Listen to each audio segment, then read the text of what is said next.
welcome back. This is part 2 of our series. This part is really going to focus on academics and really on the undocumented immigrants' journey to higher education. So first question is, you've overcome many barriers. They have been financial, mental, so many associated with being undocumented. How do you stay motivated in school despite the political environment? Yeah, I could start this time. Personally, my greatest motivation to stay motivated is my grandma, because unfortunately family separation does exist in today. And I've never met her in my life, and I've always had a strong connection with her ever since I was able to call her through the phone. And unfortunately, in October 2018, she did pass away, and that took a huge toll on me and my mom, because my mom didn't see her since February 1999.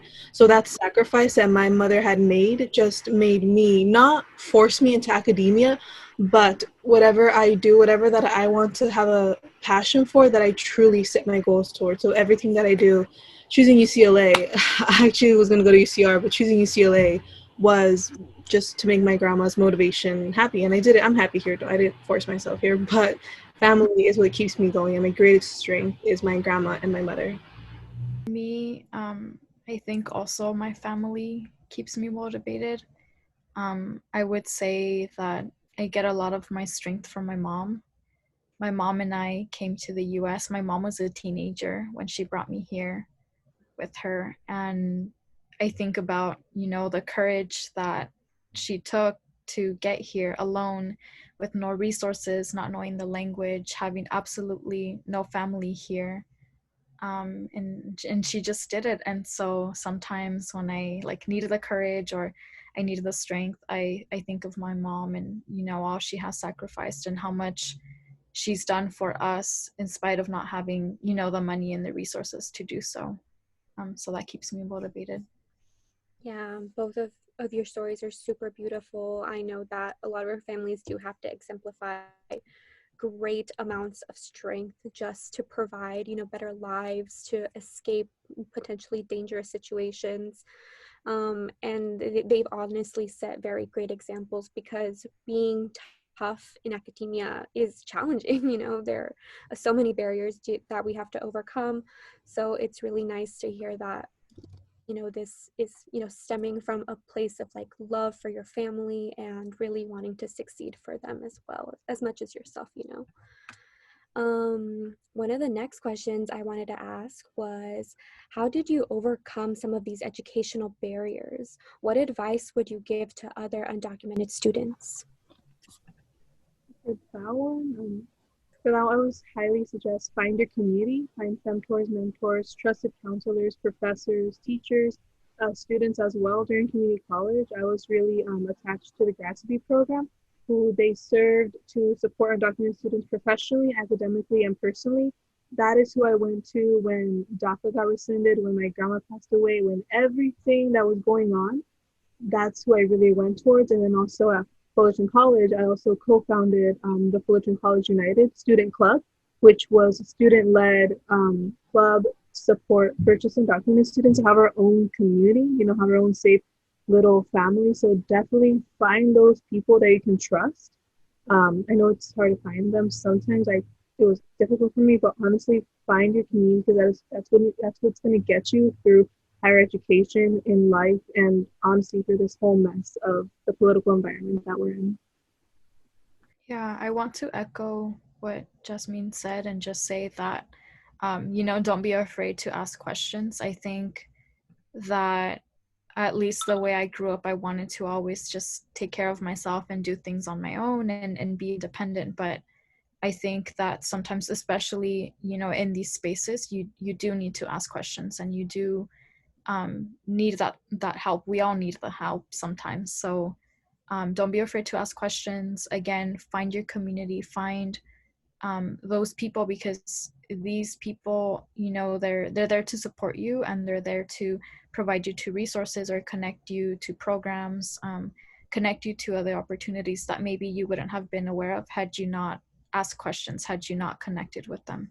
Very important. It can be really difficult to navigate this new, experience in college, especially now over Zoom, that it's hard to feel community sometimes, but it's so important. I really like what you said, Yasmin, about like all these different things you did to overcome your barriers, because, community is important, but so is academia and so is our professional lives. And it's really important to take care of yourself holistically in that sense. Great advice. Thank you, everyone. Um, for the final question, what are some changes within education that you would wish to implement?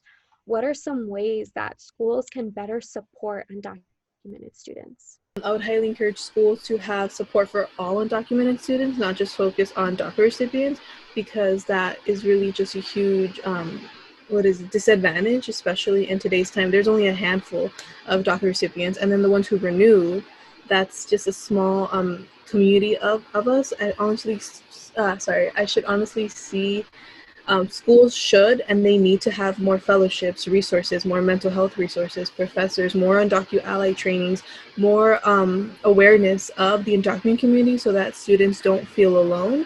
Allies are appreciated, but undocumented students need to be able to see themselves and their own community within higher education, not just as students, but as faculty and staff.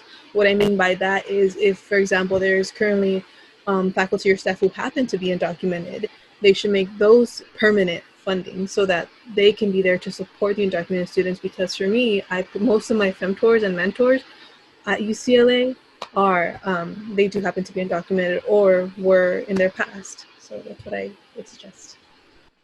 Yeah, and speaking of permanent funding, as someone who recently graduated from UCLA and also someone who works at the Undocumented Student Program, I've had the opportunity to learn about funding and scholarships and how it works. And, we come to find that a lot of this funding isn't permanent.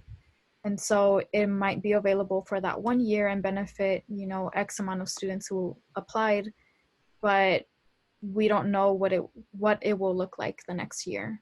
And so I had the opportunity to participate in UndocuBruin's research program, a program from AAP, and it did come with the stipend, and that was really, really helpful because that money I am now using as I prepare in applying for grad school. And so what I'm trying to get at is that as undocumented students, we often don't have um, sufficient financial aid. We don't have sufficient opportunities and scholarships. And so when we do get these few opportunities, we take an advantage of them. And, we usually tend to be resourceful and use them for other things. So for example, I just mentioned that, that money that I received, now I'm using to apply to grad school. Why? Because those permanent resources aren't there. And so I've had to try to apply to as many as I can, try to find scholarships, even if they're like $100, $200, and try to add up and save. But it does take a little extra work and it does take a toll on students. So I think one way that the university can support their undocumented community is providing permanent funding for these fellowships, for these scholarships, for these research programs, and also support in housing. Again, as someone who worked at the Undocumented Student Program, I saw a lot of students and also myself at one point struggle with housing and, struggle with having a balanced, healthy meal. And I think that although there are programs at the university, they're not inclusive of the undocumented community. They provide having documentation, which undocumented students don't have. And so I think we need a bigger push in supporting students, not just in academics, but in their housing, mental health, with their diet, because if a student doesn't meet those basic needs, then they can't perform at their best capacity in school. Yeah, both of you offered really great suggestions and honestly changes that are overdue from many institutions.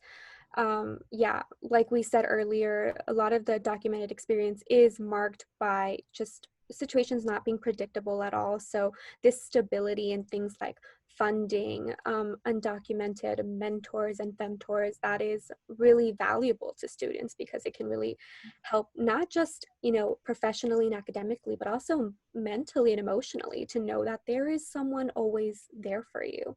And yeah, these are great suggestions. We do need that like stability.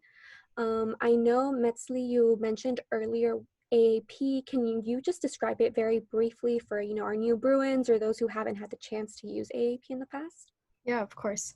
I highly encourage new Bruins to take an advantage of the Academic Advancement Program, also known as AAP.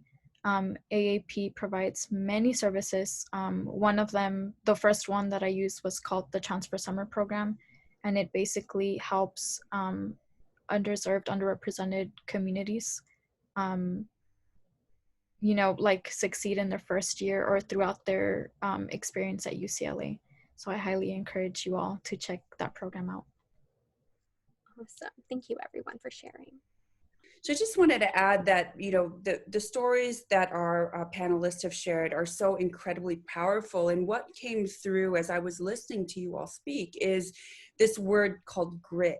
Grit is passion plus perseverance, which leads to success. And grit is a form of resilience. It is something that we are born with. It is biologically part of who we are.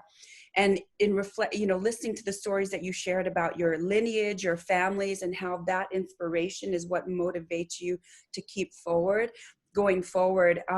Just want to remind students that, you know, not to forget that you are already have the momentum of your entire ancestral lineage behind you that is supporting you, and that sometimes with all of the overwhelming pressures, you know, having an undocumented status and all the challenges that brings on top of a really challenging academic life at UCLA, it's easy for us to forget that we are resilient by nature and that we have the power inside of us already to succeed in the ways that we dream about. And while there are barriers and there are challenges that will come into the path, there is always a way around it, even if it means taking a different path, and only you will know as you are guided on your journey. But I just wanted to remind students, especially our new Bruins coming in, our Bruins who are just kind of navigating this time, wondering what's going to happen next, and our seniors, folks headed into their senior year that are like, well, you know, everything is uncertain. And it is true that so much right now is really uncertain. But always you can come back to the power of your breath, which is what gives you life, the power of your mind, where you can shift your focus and remind yourself that you are worthy, you are valuable, and you deserve every single one of your dreams in honor of your lineage, in honor of who you are, and in honor of what you want to bring forth in the world. And so continue to seek out the resources of community. Know that there are many allies here for you on this campus, where you can find home, you can rest, and you can confide in. And at the Rise Center, we're here to support you with healing programs, healing experiences. So please come check us out. And our website is risecenter.ucla.edu.